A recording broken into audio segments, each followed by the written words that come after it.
Hello, welcome back to philosophy class.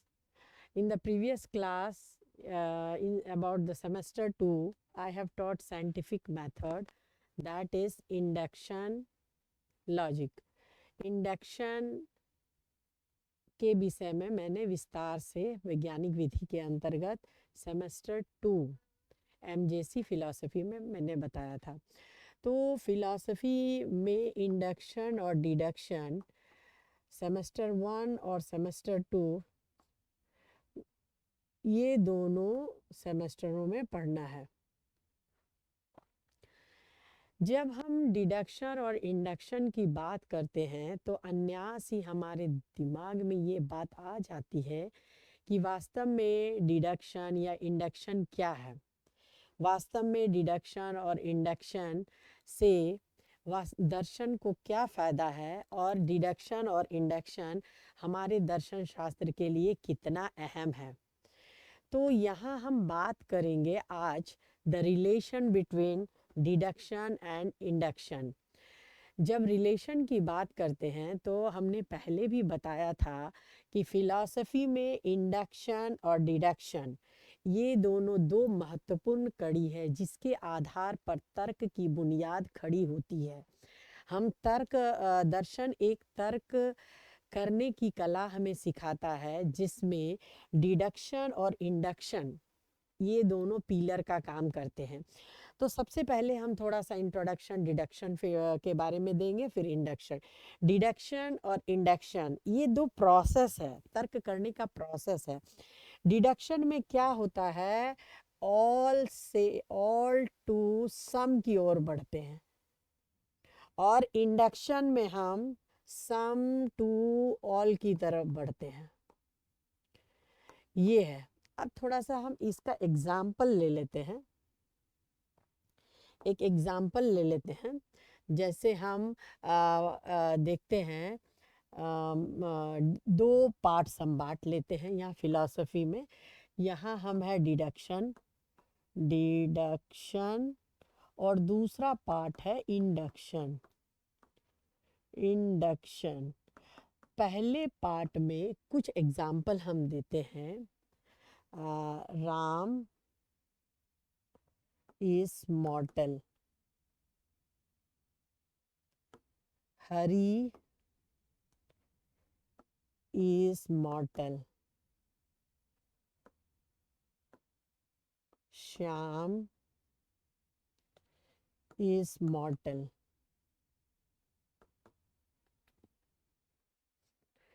ये सब ये सब एग्जाम्पल्स हैं। यहाँ पर हम लिखें all men are mortal। तो यहाँ डिडक्ट करते करते करते करते करते करते हम पहुँच गए सब मनुष्य मरणशील है। यहाँ ऑल, फिर लास्ट में हम पहुँचे हैं राम मरणशील है, श्याम मरणशील है, हरि मरणशील है जो दिया है। तो ये निष्कर्ष पहुँचे हैं if he is a human being means he is मॉर्टल। ये यहाँ पर ऑल टू सम की ओर बढ़े। इसका ठीक उल्टा में राम इज मॉर्टल, फिर हम देते हैं Hari is मॉर्टल, Hari is मॉर्टल, Shyam is मॉर्टल। So all men are mortal, are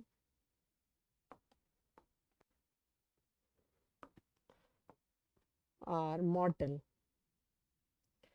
यहाँ पर हम सम टू ऑल की ओर बढ़ते हैं और यहाँ पर ऑल से सम की ओर बढ़ते हैं। तो यहाँ हम देखते हैं कि डिडक्शन और इंडक्शन ये दो महत्वपूर्ण कड़ी है जिसको हम एक उदाहरण के तौर पर यह समझाने का प्रयास कर रहे हैं कि डिडक्टिव फिलॉसफी में, जिसको निगमन तर्कशास्त्र कहते हैं, उसमें हम सब से कुछ की ओर बढ़ते हैं और लास्ट में एक कम व्यापक, जो कि विशेष वाक्य की स्थापना करते हैं। यहाँ देखिए व्यापकता अधिक है, यहाँ पर व्यापक है, और यहाँ पर हम विशेष तक पहुँच गए हैं। और ठीक उल्टा अगर हम गिनती करें तो यहाँ पर हम यहाँ शुरू हम विशेष से करते हैं और यहाँ व्यापक वाक्य की स्थापना करते हैं। यहाँ व्यापक वाक्य की स्थापना करते हैं। व्यापकता जनरलाइज्ड होता है। यहाँ हम जनरल से पर्टिकुलर की ओर बढ़ते हैं और यहाँ उल्टा हम पर्टिकुलर से जनरल की ओर बढ़ते हैं। यहाँ आपने देखा है कि किस प्रकार इस उदाहरण से यह स्पष्ट होता है कि हमारे दर्शन शास्त्र में कैसे हम तर्क करने में विशेष से सामान्य की ओर बढ़ते हैं। जब विशेष से सामान्य की ओर बढ़ते हैं तो उसको हम आगमन तर्कशास्त्र कहते हैं, और जब सामान्य से विशेष की ओर बढ़ते हैं तो उसको निगमन कहा जाता है। निगमन। और ये हुआ आगमन। आगमन। ये दो महत्वपूर्ण कड़ी है। यहाँ हमने देखा है कि निगमन में उसका जो आधार वाक्य होता है वो व्यापक होता है, और जो निष्कर्ष होता है वो विशेष होता है।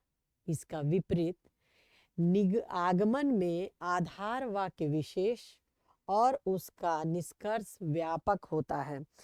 इस उदाहरण से इसकी स्थिति स्पष्ट हो जाती है। अब हम आगे देखते हैं कि ये निगमन है जिसको कि डिडक्शन फिलॉसफी कहते हैं, और ये है आगमन। आगमन जिसको कि इंडक्शन कहा जाता है। इसमें कुछ उदाहरण हम दे रहे हैं। ये निगमन जो होता है ये फैक्चुअल होता है, यानी कि ये इसको आकार कहा जाता है, आकारिक होता है, मात्र उसको फैक्ट से मतलब होता है। ये तथ्यात्मक होता है, आत्मक होता है। और जब इसकी बात करते हैं तो ये वास्तविक होता है, जिसको रियल कहा जाता है। वास्तविक यानी रियल होता है। जो निगमन तर्कशास्त्र है इसमें हम केवल आकार से मतलब रखते हैं। कोई जरूरी नहीं है कि वास्तविक जगत में उसका वैसा ही बहु स्थिति हो। और यहाँ पर जबकि आगमन तर्कशास्त्र जिसका दो महत्वपूर्ण आधार हैं, प्राकृतिक समरूपता नियम और कार्य कारण नियम, ये आगमन का दो आधार है। एक है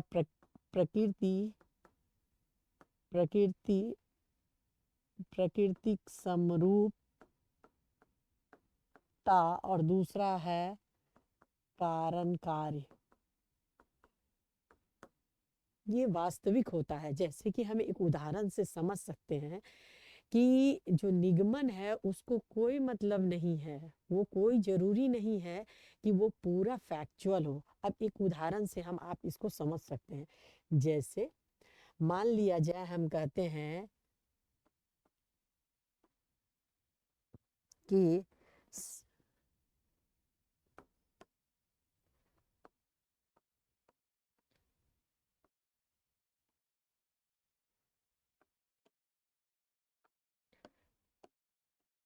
सभी मनुष्य हाथी है,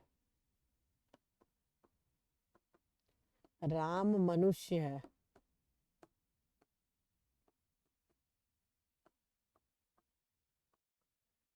इसलिए राम हाथी है।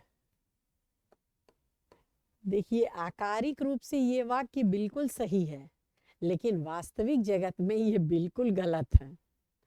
ये हमारे निगमन, जब हम डिडक्शन फिलॉसफी पढ़ते हैं तो उसमें जब हम स्लोगिज्म न्याय की बात करते हैं, जिसको मध्याश्रित अनुमान रहता है, तो जब न्याय वाक्य की स्थापना होती है उसमें चार फिगर हैं। पहला चार आकार हैं, चार फिगर्स हैं।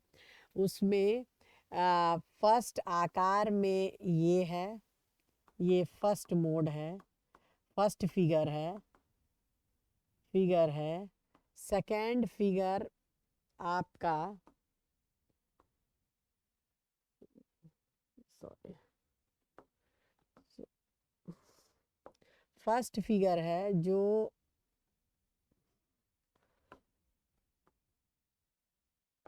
फर्स्ट फिगर ऐसे है, सेकंड फिगर ऐसे है, थर्ड फिगर ऐसे है और फोर्थ फिगर ऐसे है। ये फर्स्ट फिगर हुआ, ये सेकंड फिगर है, ये थर्ड फिगर है और ये फोर्थ फिगर है। तो फर्स्ट फिगर में चार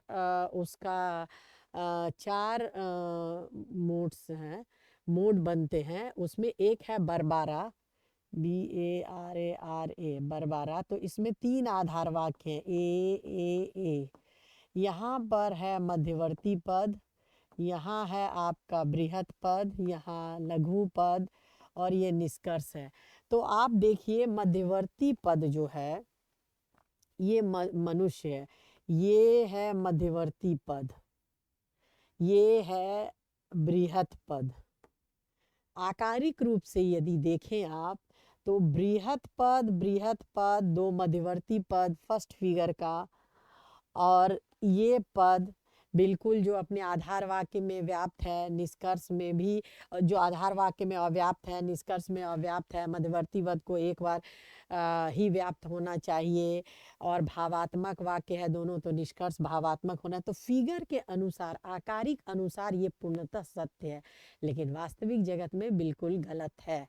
तो हमारे न्याय शास्त्र में जो इंडक्टिव डिडक्टिव लॉजिक है उसके मुताबिक चार फिगर हैं जिसमें पूरी फिलॉसफी के डिडक्टिव फिलॉसफी के मध्याश्रित अनुमान की विवेचना की जाती है। तो यहाँ हम देखते हैं कि किस प्रकार ये जब अनुमान या तर्क की बात होती है तो ये फिगर के अनुसार ये सत्य है, यानी फिगर को वो डिफाइन करने में तर्क बिल्कुल सत्य है, बिल्कुल सही है। लेकिन वास्तविक जगत में आप देखें तो ये बिल्कुल ही गलत है। अब यहाँ आइए, आगमन में हम क्या करते हैं, कुछ कुछ से सभी की ओर जाते हैं। तो यहाँ पर प्रकृति समरूप नियम और कार्यकारण नियम की बात करते हैं। जैसे हमने देखे हैं, राम मरणशील है, फिर हम देखते हैं हरि मरणशील है,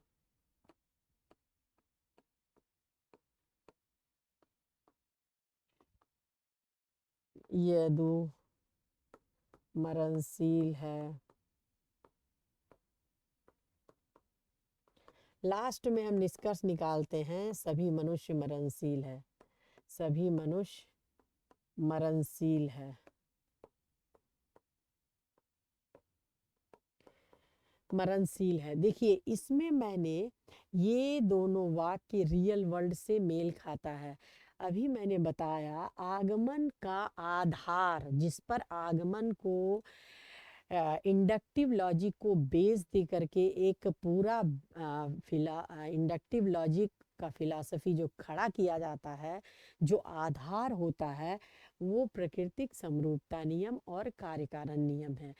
तो ये जो आधार है इंडक्टिव लॉजिक का, वो है प्रकृति की समरूपता, यानी कि प्रकृति समान परिस्थिति में सम व्यवहार करती है। यदि जीव है वो मरेगा ही, राम मर रहा है, श्याम मर रहा है, हरि मर रहा है, तो लास्ट में ये हुआ कि सभी मनुष्य मरणशील है। मतलब मनुष्य जो है वो मरणशील है, और ये यथार्थ है। यहाँ ये यथार्थ है, मीन्स ये रियल है, वास्तविक है। ये पूरा वर्ल्ड में आगमन तर्कशास्त्र रियल वर्ल्ड के बारे में बताता है। और ये फैक्चुअल की घटना रियल भी हो सकती है, लेकिन इसकी गारंटी नहीं है, लेकिन ये रियल होता है। और इसका निष्कर्ष जो होता है वो निश्चित होता है, क्योंकि वो फैक्चुअल है और ये संभाव्य होता है। यहाँ पर आपको नेसेसिटी मिल जाएगी क्योंकि ये फैक्चुअल है, लेकिन यहाँ पॉसिबिलिटी होती है, क्योंकि हम मनुष्य सीमित होता। अच्छा, आप ये बता दीजिए, हम भूत में जो घटनाएं पहले घट चुकी है, मान लिए मेरी उम्र 30 साल है, तो 30 साल के पहले जो घटनाएं घटी है तो उसको तो हम नहीं देख पाए हैं। और मेरी उम्र मान लिया जाए 50 साल या 60 साल और हम जिए, उसके बाद हम जो घटनाएं घटेगी उसको तो हमने नहीं देखा है। तो हम केवल वर्तमान की तक ही सीमित हैं, और वर्तमान तक ही हम उसी को देखकर बार बार घटनाओं को देखकर हम आगमनात्मक छलांग लगाकर, जैसे विशेष उदाहरणों के निरीक्षण के पश्चात आगमनात्मक छलांग लगाकर निष्कर्ष निकालना ही वैज्ञानिक विधि, ये वैज्ञानिक आगमन कहा जाता है। ये आगमन की परिभाषा है। मतलब वहाँ पर आगमनात्मक छलांग लगाते हैं, उसमें इंडक्टिव लीप कहा जाता है। और ये प्राकृतिक समरूपता नियम को ध्यान में रखकर हमने ये आगमनात्मक छलांग लगाया है, और उसी के आधार पर हमने निष्कर्ष निकालने का प्रयास किया है। तो यहाँ हम देखते हैं कि किस प्रकार प्राकृतिक समरूपता नियम और कार्य कारण नियम यहाँ काम करता है आगमन वाक्य की स्थापना करने के लिए, ये यथार्थता को धरातल पर उतारने के लिए। और ये एक यथार्थ जो है उसका हम प्रेडिक्शन जो कर रहे हैं, उसमें आगमन महत्वपूर्ण भूमिका निभाती है कि किस प्रकार हम घटनाओं को एक क्रम बाय क्रम देखते हैं, फिर उसमें हम एक निष्कर्ष पर पहुंचते हैं, एक क्रम जांच करते हैं, और लास्ट में उसको एक जनरलाइज कॉन्सेप्ट तैयार करते हैं। ये आगमन की प्रक्रिया है। तो यहाँ हमने देखा है कि किस प्रकार निगमन और आगमन दो अलग अलग प्रक्रियाएं हैं, तर्क करने की प्रक्रियाएं हैं, और एक निष्कर्ष निकालने की प्रक्रिया है। यहाँ हम इन दोनों भेदों को हम दो अलग अलग तरह से समझ रहे हैं। दो विपरीत प्रक्रियाएं हैं, यहाँ पर है ऑल टू सम और यहाँ सम टू ऑल। फिर ये है कि ये जो है डाउनवर्ड है, ये नीचे की ओर आने वाली प्रक्रिया है निगमन, जबकि ये ऊपर की ओर जाने वाली प्रक्रिया है निगमन। क्योंकि इसमें विशेष हम निष्कर्ष पर पहुंचते हैं, और यहाँ हम सामान्य निष्कर्ष स्थापित करने का प्रयास करते हैं। इसके अलावा आगमन का आधार प्राकृतिक समरूपता नियम और कार्य कारण नियम होता है, जबकि निगमन जो प्रक्रियाएं हैं वो केवल तथ्यात्मक होता है, वो फिगर पर निर्भर करता है। जैसे कि निरपेक्ष वाक्य की स्थापना, मध्याश्रित अनुमान की हम तर्कशास्त्र में बात करते हैं डिडक्टिव, उसमें 4 फिगर हैं, जिसमें कि first figure, second figure, third figure और फोर्थ फिगर है। ये 4 फिगर की बात की। इसमें आता है बरबारा, सिलारेन, डेरिया, ये मूड्स हैं। बरबारा, सिलारेन, डेरियाई, फेरियो, बारको, फेस्टिनो, केमेस्ट्रिस, सिसारे, ब्रह्मांटिप, कैमेनेस, डिमारिस, फेसापो, फ्रिजिजन। और ये पूरा आपकी ये प्रोसेस और प्रक्रियाएं चलती रहती है। तो ये हमारे आगमन के प्रक्रियाएं या प्रोसेस है, जिसके आधार पर इसकी हम विवेचना करते हैं या जानते हैं। तो ये प्रक्रियाएं हैं। तो हमने देखा कि दो विपरीत प्रक्रियाओं का किस प्रकार हम इसकी व्याख्या कर सकते हैं। यहाँ पर हम देखते हैं कि वास्तव में हम ये दो विपरीत प्रक्रियाएं हैं, तो दोनों में क्या कनेक्शन है, क्या रिलेशन है। देखिए दोनों में जो रिलेशन होता है वो यहाँ पर है एक तर्क वाक्य की स्थापना, आपके अंदर तर्क करने की कला है, तो ये दोनों सप्लीमेंट्रीज हैं, ये सप्लीमेंट्री हैं, एक दूसरे के बिना दोनों अधूरे हैं, इन दोनों में संबंध होता है। तो अनुमान के अभी मैंने बताया है कि अनुमान में जो निरपेक्ष वाक्य की स्थापना है उसमें दोनों ही मददगार होते हैं। जब अनुमान की प्रक्रिया में विभिन्न फिगरों से होकर गुजरते हैं, डिडक्टिव लॉजिक में मैंने अभी कहा था कि फर्स्ट फिगर, जिसका कि first figure, second figure, third figure और फोर्थ फिगर है। तो फर्स्ट फिगर की हम जब बात करते हैं, फर्स्ट फिगर की हम बात करते हैं और सेकंड फिगर की बात करते हैं और थर्ड फिगर की बात करते हैं और फोर्थ फिगर की हम बात करते हैं। यहाँ पर क्या होता है, यहाँ पर जो वाक्य होते हैं वो इस प्रकार उसका आधार वाक्य और निष्कर्ष निकाला जाता है। यहाँ पर बृहत पद होते हैं, यहाँ पर लघु पद होते हैं फर्स्ट फिगर में, यहाँ पर यहाँ पर मध्यम पद हैं, बृहत पद हैं, लघु पद हैं और यहाँ पर है मध्यम पद, यहाँ मध्यम पद है। ये चार फिगर हैं जिसको कि आधार से निष्कर्ष निकालते हैं। ये है सब्जेक्ट प्रेडिकेट, इसको प्रेडिकेट के साथ साथ बृहत पद भी कहते हैं, ये प्रेडिकेट के साथ साथ बृहत पद भी हैं और ये बृहत वाक्य कहलाता है। ये बृहत वाक्य है, सबका ऊपर वाला ये बृहत वाक्य है जिसको कि मेजर प्रीमिसेस कहते हैं, मेजर प्रीमिसेस, प्रीमिस, ये हो गया माइनर प्रीमिस और ये हो गया कॉन्क्लूजन, कॉन्क्लूजन। तो सब में यही है, ये मेजर है, ये माइनर है, ये कंक्लूजन है, major minor conclusion, major minor conclusion, ये प्रेमिसेस है। और यहाँ पर देखिए टर्म भी वैसे ही सेट होते हैं। तो ये डिडक्टिव लॉजिक में निरपेक्ष वाक्य में जब हम उसकी बात करते हैं तो वहाँ न्याय की स्थापना की जाती है और पूरा फिलॉसफी फैक्चुअल होता है। यहाँ पर हम जब यथार्थ वाक्य की स्थापना करते हैं तो मैंने कहा कि दो तरह से वेरिफिकेशन होता है, एक डायरेक्ट वेरिफिकेशन और इनडायरेक्ट वेरिफिकेशन। डायरेक्ट में तो आपने देखा है कि उसको विश्लेषण करेंगे, जो अनावश्यक बातें हैं उसको छांट देंगे और लास्ट में उसको निष्कर्ष निकालते हैं। और इनडायरेक्ट वेरिफिकेशन जो होता है वो एक संभाव्य हम निष्कर्ष पर पहुँचते हैं। तो ये यहाँ पर हमने देखा है कि यहाँ पर जो लॉजिक की बात की जाती है, एक एग्जाम्पल हम देते हैं, उसके माध्यम से इसको समझने में आसान होगा। जैसे मान लिया जाए जो मेडिटेरियन एरिया में, मेडिटेरियन सी के आसपास रहता है, पूरा विश्व में मेडिटेरियन सी जो कि मध्य एशिया में वो पूरा वर्ल्ड का मैप देखेंगे तो मध्य एशिया में मेडिटेरियन सी है, वहाँ के आसपास जो लोग रहते हैं, या मान लिया जाए एक उदाहरण है कोई भी, या बीच के जो इक्वेटर के दोनों साइड जो लोग रहते हैं, जहाँ की आप ट्रॉपिक ऑफ कैंसर गुजरता है या कैप्रिकॉन गुजरता है, जहाँ ज़्यादा बारिश होता है, वहाँ के लोगों मच्छर काटने से मच्छर लोगों को ज़्यादा काटता है और जिसके कारण वो बीमार पड़ते हैं, मच्छर जनित रोगें वहाँ ज़्यादा हो रही है।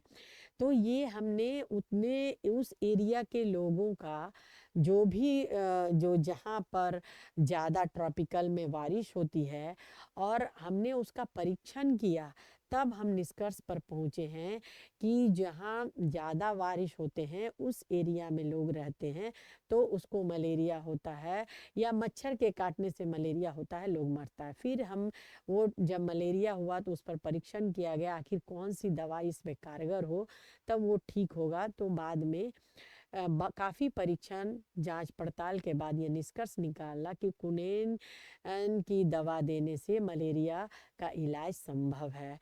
तो उसको प्रैक्टिकल करके वो देखा गया। तो ये रियल वर्ल्ड में उसको अप्लाई करके हम देखते हैं। उसके पश्चात ये निष्कर्ष पहुंचता है कि अमुक व्यक्ति को कुनेन की दवा दी जाने से उसकी मलेरिया बीमारी ठीक होगी। तो डिडक्टिव लॉजिक को फैक्चुअल से एक निष्कर्ष पर पहुंचते हैं, लेकिन आगमन में जब हम निष्कर्ष पहुंचाते हैं तो आगमनात्मक छलांग लगा लेते हैं। 2 4 10 20 एग्जाम्पल देखा, फिर एक संभावित निष्कर्ष पर पहुंचते हैं।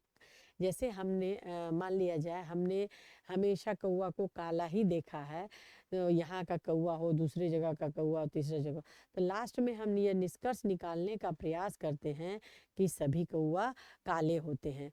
तो एक प्रक्रिया के तहत हमने कभी उजला कौआ देखा ही नहीं, तो यहाँ पर हम क्या कहेंगे, कौआ काले ही होते हैं।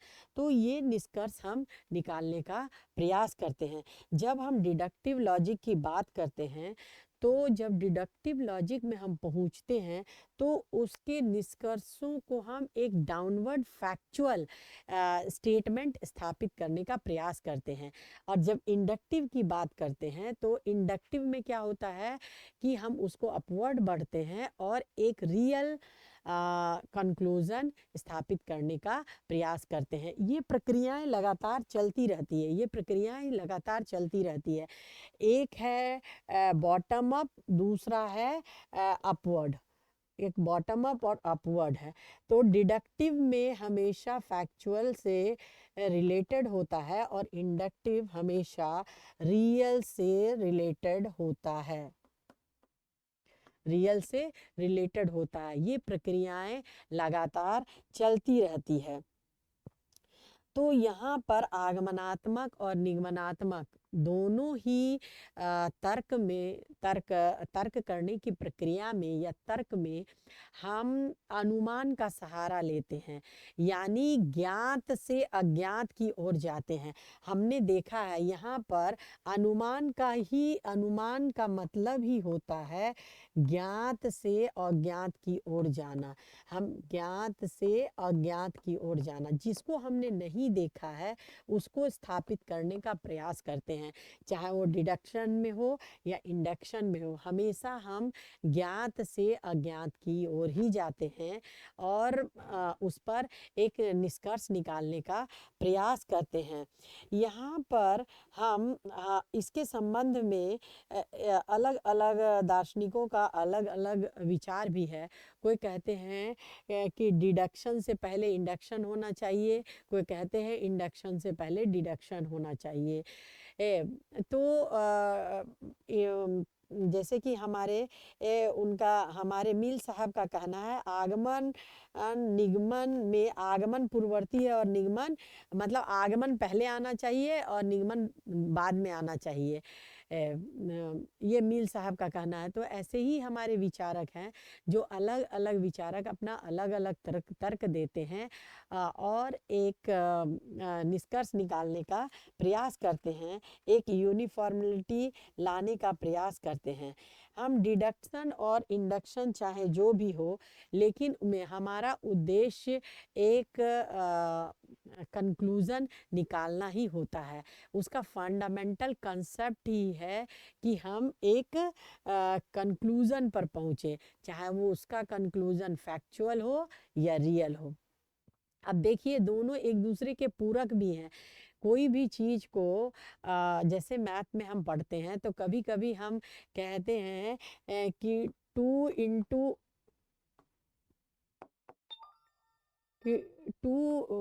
कभी कभी हम कहते हैं 2 × 2 4 होता है, 2 × 2 = 4 होता है। तो 4 को भी हम एक दूसरे तरीके से इसको हम मान लेते हैं, प्रूफ कर लिया हमने 2 × 2, तो 2 और 2 में मल्टीप्लाई, तो 2 को एक बार हमने 1 + 1, फिर 2 किया हमने 1 + 1, सॉरी 1 + 1, तो यहाँ हमने जोड़ा 1 2 3 4 4 आया है। तो एक को हम या तो हम 2 × 2 4 मान लें, या फिर ऐसे करके जोड़ करके हम 2/4 करें। तो हमारा निगमन और आगमन दोनों ही एक दूसरे के पूरक हैं, जो कि एक कंक्लूजन निकालने में एक प्रूफ। आप पहले किसी को आधार मान लीजिए, उसका निष्कर्ष पहुंचाइए, या कोई सिंपल वाक्य ले लीजिए, तो फिर उसको प्रूफ करके उसको सिद्ध कीजिए। तो हमारा आगमन और निगमन में अगर आगमन पूर्ववर्ती है तो निगमन अनुवर्ती, अगर निगमन पूर्ववर्ती है तो आगमन अनुवर्ती है, लेकिन दोनों ही अनुमान के आधार पर हम तर्क करते हैं और निष्कर्ष पर पहुंचाते हैं। यहाँ एक दूसरे के पूरक की भूमिका में भी होता है। इस प्रकार हमने विस्तार से समझाया है कि किस प्रकार आगमन और निगमन दोनों ही दर्शन के आधार हैं, और हम अपने दैनिक जीवन में भी इसका प्रयोग करते हैं। दर्शन के और भी कक्षा में मैं इस पे और भी विस्तार से बताऊंगी कि किस प्रकार दर्शन में निगमन और आगमन का रोल है, और आप बाद में रिसर्च करेंगे, शोध करेंगे अपना हायर एजुकेशन में दूसरे विषयों में भी, तो आप ऐसे ही फैक्चुअल लेकर के हाइपोथेसिस करेंगे, कल्पना करेंगे, फिर निरीक्षण और जांच करेंगे, लास्ट में कंक्लूजन निकालेगा। समस्याएं, निरीक्षण या उसका प्रयोग, फिर उसको एनालिसिस, फिर सबसे पहले समस्या, कल्पना, निरीक्षण, प्रयोग, फिर एनालिसिस, फिर लास्ट में कंक्लूजन। तो इसमें हमारा आगमन और निगमन ना केवल विरोध, हम उसको एक दूसरे के विपरीत क्रियाएं हैं, बल्कि साथ में एक दूसरे के पूरक भी हैं, जिसके आधार पर हमारा दर्शन का सफ़र तय होता है। आज के लिए धन्यवाद। अगली कक्षा में मैं साइंटिफिक मेथड के और भी कक्षाएं लूँगी। धन्यवाद।